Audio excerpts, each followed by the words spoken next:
नमस्कार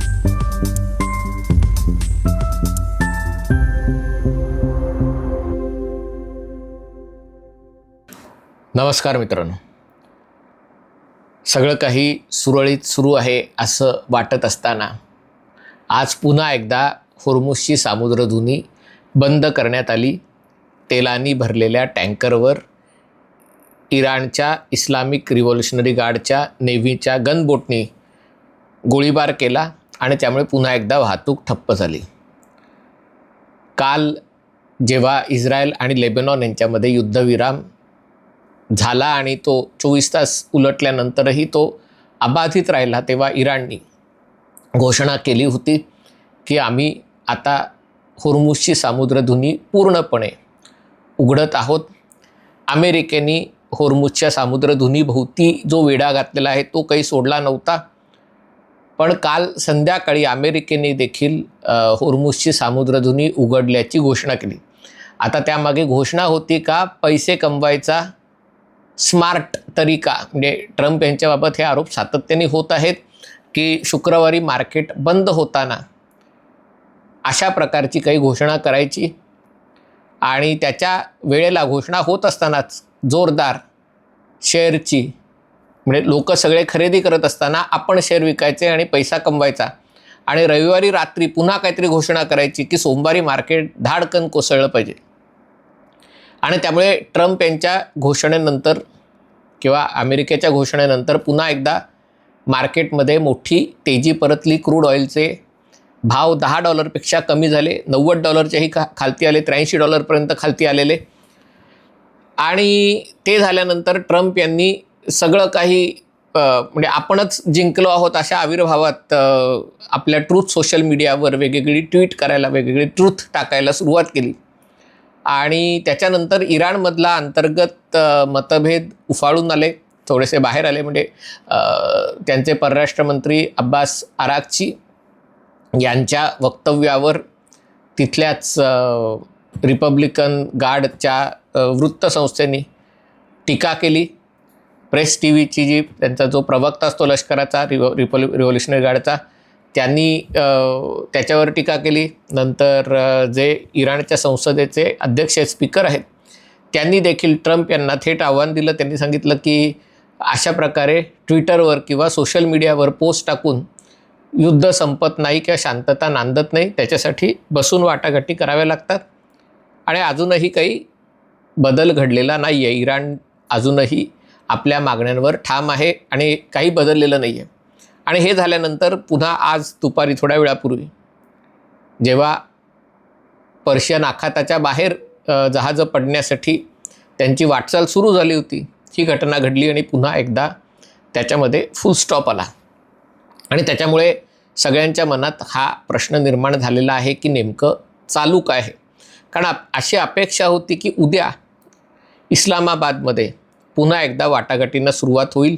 उद्या आहे 19 एप्रिल. हा जो युद्धविराम आहे तो 21 एप्रिलपर्यंत आहे. त्यानंतर एकतर युद्धविराम पुन्हा पुढे वाढू शकतो किंवा मग त्याच्या आधीच जर शांतता करार किंवा किमान त्याची एक पहिली पायरी असलेला सामंजस्य करार झाला तर हे युद्ध कायमचं म्हणजे पुढच्या काही महिन्यांसाठी, वर्षासाठी संपू शकतं.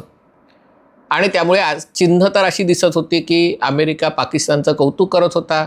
ट्रम्प ही शक्यता सांगत होते की पाकिस्तानमध्ये बैठक आहे, पाकिस्तानमध्ये इस्लामाबादमध्ये पुन्हा एकदा सगळी झाडाझडती, झाडलोट, सगळं रस्त्यावरनं ट्रॅफिक दूर करणं, रस्त्याचं सुशोभीकरण करणं, या सगळ्या गोष्टी सुरू झाल्या होत्या.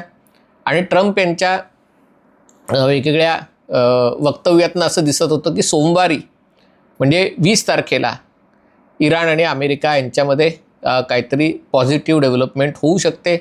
गरज पडली तर डोनाल्ड ट्रम्प स्वतः पाकिस्तानला जातील आणि त्याच्यामुळे पाकिस्तानची छाती फुगून 100 इंचाची झाली होती. कारण बघा, आम्ही हा प्रश्न कशा प्रकारे सोडवला, पण अजूनही या गोष्टीची निश्चितता नाही आहे. याचं कारण एक गोष्ट अमेरिकेने केली, ती म्हणजे रशियाच्या तेलावर जे निर्बंध होते विकायला, त्याला त्यांनी 1 महिन्याची मुदतवाढ दिली. याच्यातनं इराणच्या मनात शंका येणं स्वाभाविक आहे की एकदा जर पर्शियाचं आखात उघडलं आणि रशियाचे निर्बंध कायम होते पूर्वी, आणि भारताने रशियाकडनं तेल घेणं थांबवलं होतं, कमी केलं होतं, जे काय असेल ते. म्हणजे 38% आपण तेल रशियाकडनं घेत होतो, तो आपण आकडा 20%पेक्षा कमी आणला होता, मोठ्या प्रमाणावर कमी केलं होतं असं पण म्हणू शकतो. आणि तरी देखील तेलाचे आंतरराष्ट्रीय बाजारातले भाव $60 आसपास आले होते. याचं कारण जगभरात मोठ्या प्रमाणावर तेलाचं उत्पादन सुरू आहे.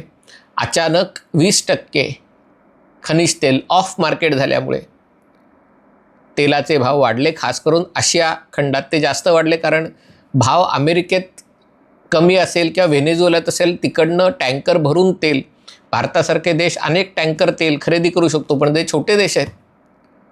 मालदीव असेल, बांगलादेश असेल, म्हणजे रिटेलमध्ये होलसेलमध्ये घेणारा मोठी तजवीज करू शकतो, पण ज्याचा 1 तारखेला पगार होतो की 7 तारखेला पगार होतो आणि त्या पगारात त्याला महिना काढायचा असतो, त्याला असं भाव वाढले की अचानक त्याला खरेदी वगैरे करता येत नाही. आणि त्याच्यामुळे खास करून आशिया खंडामध्ये, आफ्रिकेमध्ये याचे खूप परिणाम दिसत होते.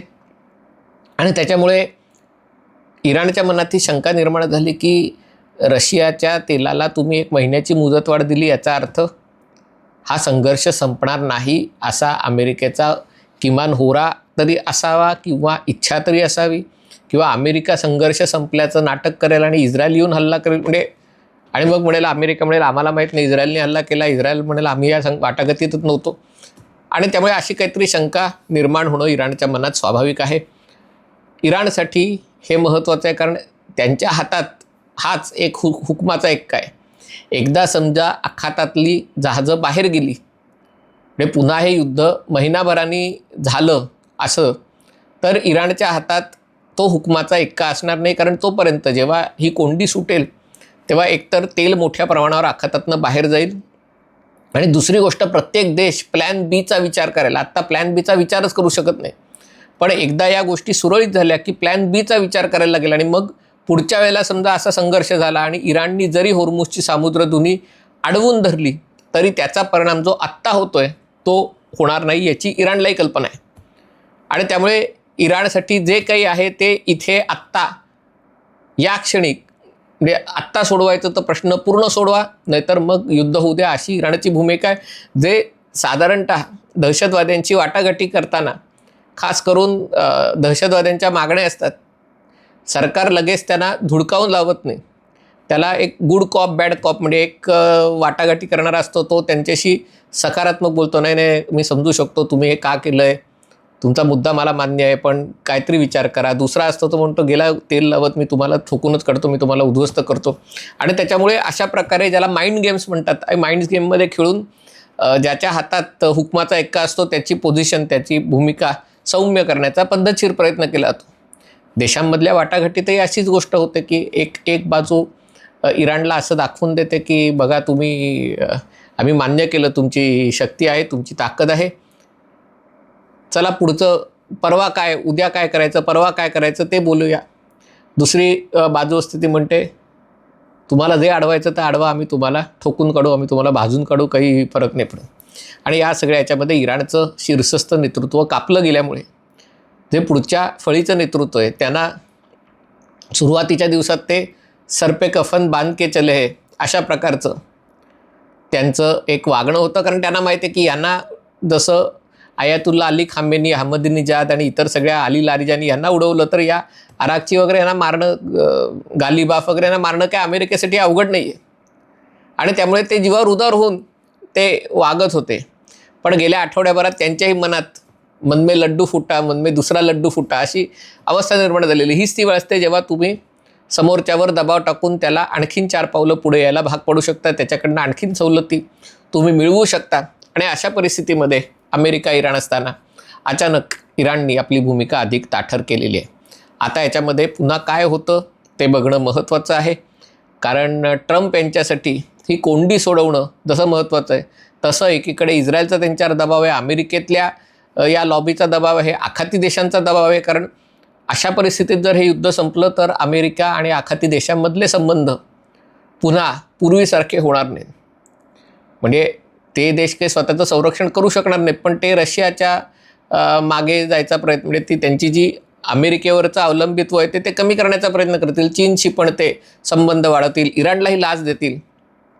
आणि त्यामुळे अमेरिकेची जी ताकद या देशांमध्ये आहे ती यानंतर राहणार नाही. आणि त्याच्यामुळे त्यांचा देखील आग्रह आहे, अरब देशांचा आग्रह आहे की जे काही उत्तर याच्यातनं तुम्ही शोधाल ते उत्तर शोधताना आमच्या भूमिकेचा विचार केला नाही, आम्हाला जर तुम्ही सुरक्षा पहिल्यासारखी पुरवली नाही तर आम्ही तुमच्या पाठी त्या पद्धतीने राहू असं नाही. अर्थात ते काही धमकी देऊ शकत नाहीत, ते सुचवत आहेत. आणि अशा परिस्थितीत या वाटाघाटी निर्णायक टप्प्यात आलेल्या आहेत. आता जबाबदारी पाकिस्तानची आहे, कारण इथपर्यंत आलं आहे ते आता बाहेर पडणं पुन्हा वर येतं खाली जातं, वर येतं खाली जातं. आणि त्याच्यामुळे पाकिस्तानसाठी महत्त्वाची भूमिका आहे की ते हे प्रकरण कशा प्रकारे सोडवतं. कारण पाठीवर शाबासकी हवी तर खरोखर वाटाघाटी घडवणंही आवश्यक आहे, नुसतं कौतुक करून घेणं महत्त्वाचं नाही आहे. आणि आता इथे जर ही गाठ पुन्हा बसली तर संपूर्ण जगाला त्याचे अनेक महिने, कारण जसे म्हटलं की खतं बाहेर पडण्यासाठी खिडकी आहे ती बंद होत चाललेली आहे, ती जर बंद झाली तर जगात कृषी क्षेत्रावर मोठं संकट येईल. आणि त्यामुळे त्याच्या आत मार्ग निघणं आवश्यक आहे. आणि त्यामुळे हा सामना इराण विरुद्ध अमेरिका एखाद्या IPL मॅचसारख्या अतिशय चुरशीचा झालेला आहे. हा व्हिडिओ आपल्याला आवडला असेल तर कृपया लाईक करा, शेअर करा आणि चॅनल सबस्क्राईब करण्याची विनंती आहे. तुर्तास इथेच थांबतो.